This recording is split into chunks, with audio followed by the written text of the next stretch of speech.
We will guide you through how to archive Confluence space. Quick disclaimer: skipping a single step will affect your final result, so you need to follow this step-by-step guide carefully. If this guide helpful, don't forget to like and subscribe. First, don't forget to comment if you still need our help or want to ask something, and we will reach you as soon as possible. Second, open your browser on your computer and make sure you have a stable internet connection before proceeding to the next step.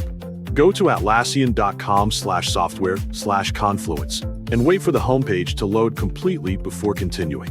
Click Sign In to open the Atlassian sign-in page, where you will be prompted to enter your account credentials. On the Atlassian sign-in page, enter your email address carefully in the email field, making sure it is entered correctly before proceeding. Click Continue to proceed to the password page, where you will be asked to enter your account password. Enter your password carefully in the password field, ensuring that it is entered correctly before continuing.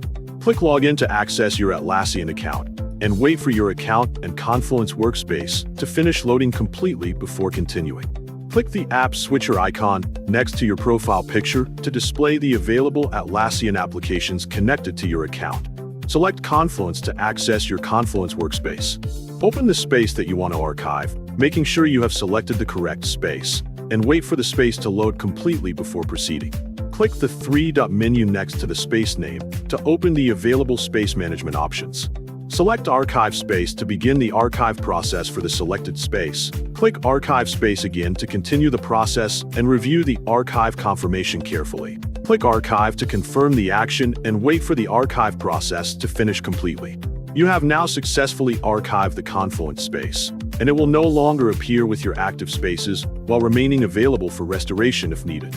If you want to restore the archived space later, click Restore Space to begin the restoration process